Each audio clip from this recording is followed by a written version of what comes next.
Why must he always translate Islam as submission, not the name for religion? Because people like some Orientalists now are saying the name Islam only now the Muslims realize that their religion is called Islam. In other words, it's a development. Because we are saying that they are have been developing.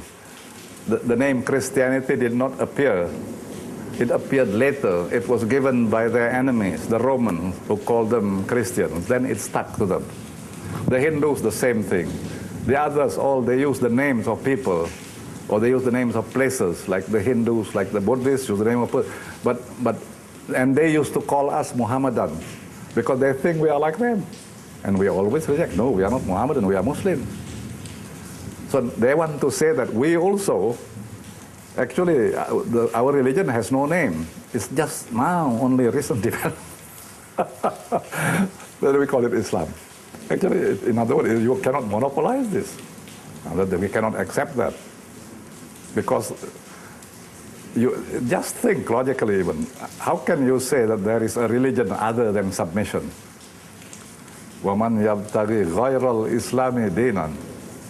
Whoever wants to follow other than submission. There is no such a thing as other than submission. Everything submits to God already, including the world of created things. We in the West often think, well, we've reached the pinnacle and everybody else is lagging behind, you mentioned, and needs to catch up. And unfortunately, this idea is quite widespread in the Muslim world, particularly in women's issues. There are a lot of Muslims now that really feel that we have to adopt completely a Western model in order for us to compete, to catch up, that we can restore our greatness, become a world leader again. What are your thoughts about that? Western writers, when they talk about the history of mankind, when they talk about the history, well, they are talking more about themselves, about how they developed everything, changed the world, and so on. Well, some things are right, but at least also about others.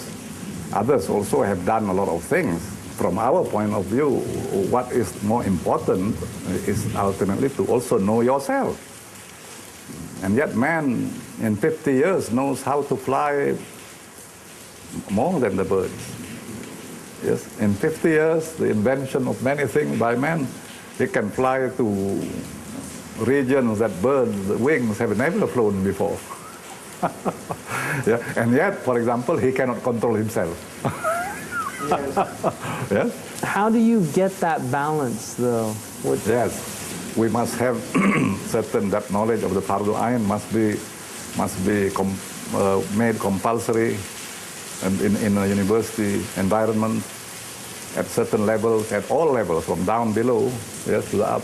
That's the only way we can do. This does not mean that we will achieve a perfect balance, because I don't think perfection in that way can be achieved as such.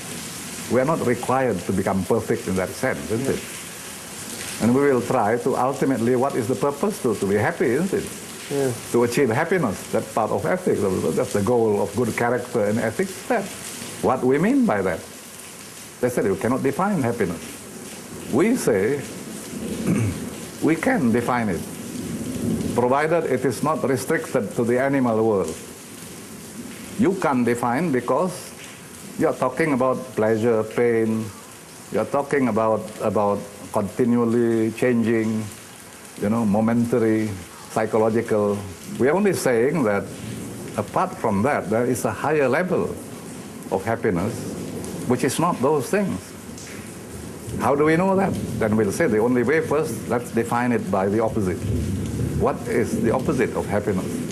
And that is misery, isn't it? Yes. What is misery? Misery is a genus. And the species of misery, all kinds of suffering is misery. Already when you talk about what is suffering, gradually you go not to the physical, but to something internal, isn't it? Ultimately, doubt is one of the greatest things about doubt. Ultimate matters about your ultimate, if you really seriously think about these things. Therefore, happiness is when you remove that doubt. Therefore, Islam talks about yaqeen. Islam talks about the nafs al-mutmainnah. And that's what happiness is, ultimately. Therefore, it is nothing to do with momentary, or if it is there, it is permanent. Where do you think the role of women in this, where do you think that fits? Yes, first of all, supposing I ask, is there anywhere any statement saying that women should not seek knowledge?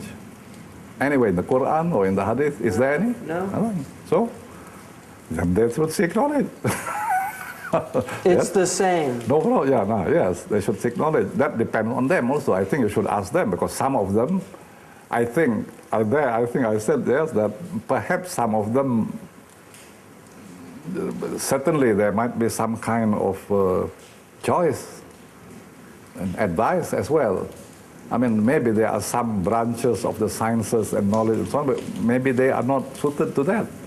But then you should ask them also on that. Yes. There are about medicine, there is a lot of knowledge, medicine, teaching, and so on. All these things women can do.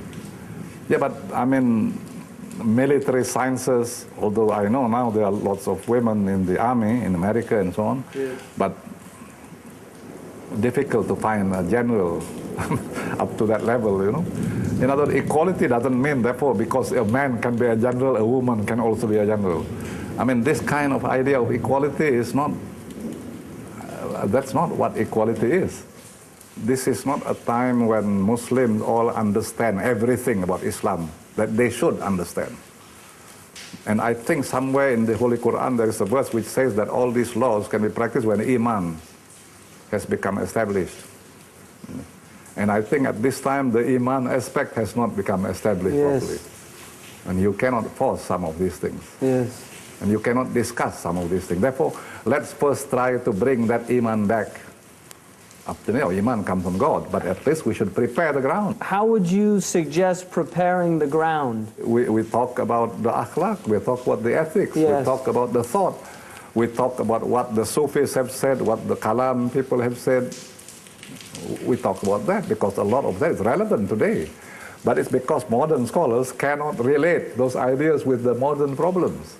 Your influence has been immense, and it's yet to be recognized. I think that it's for these coming generations will see that if they'll do the work, if they'll do the archaeology of the ideas, I think they'll end up in the rock bed of Sayyidina Qibr Atas for a lot of the really brilliant ideas of our time in many things. And some of our students before, it was the students from here, they understood when they went to America, they studied with Ismail Faruqi at Temple University. Yes. And there are some people from Afghanistan, from the Arab world and so on. But the Malaysians, well, they understood better the problems of the West, secular and so on, than the others. You know, there's one question, why is it in Malaysia? I said, first of all, of course, one answer is because I am here. But I think it's also because only in this Malaysia that you find all the religions.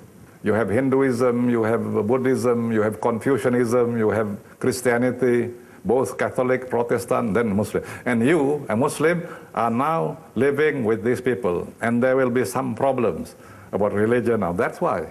That's why we have to establish this. That's why the Muslim must know about their religion and about the others. And as much as them, or better if possible.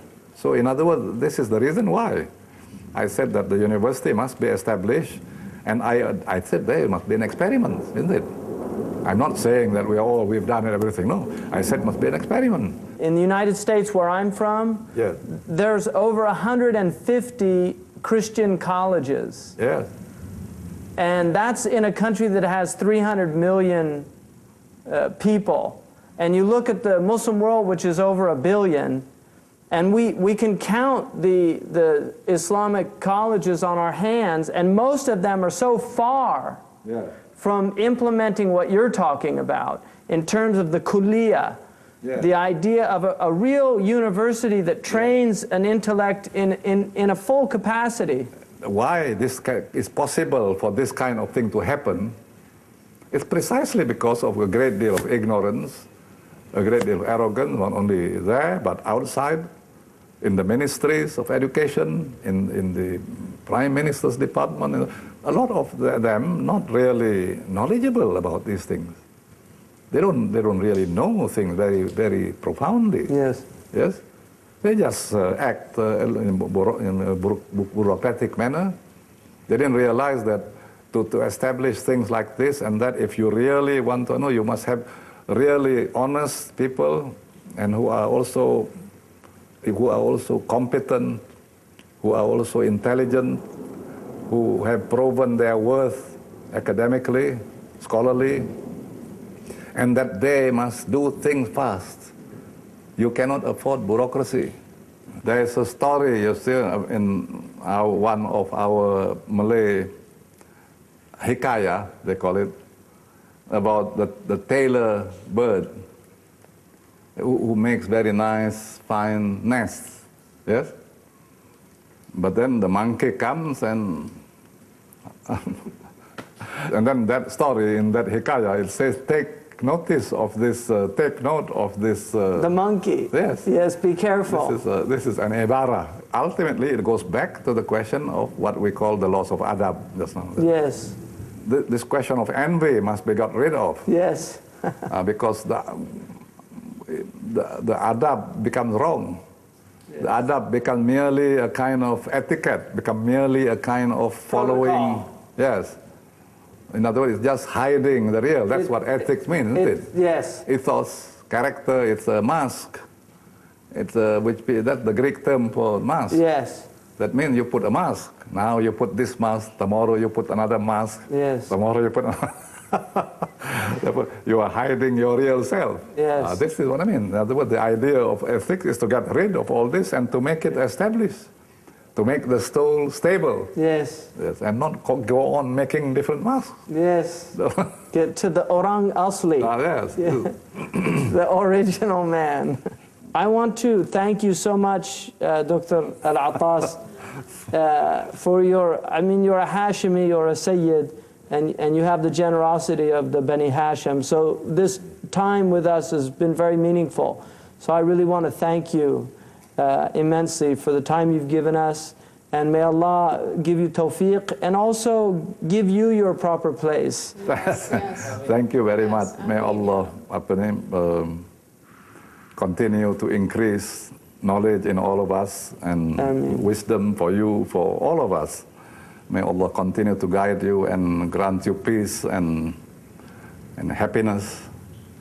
And security and success in this world and in the next. Thank you. Thank you.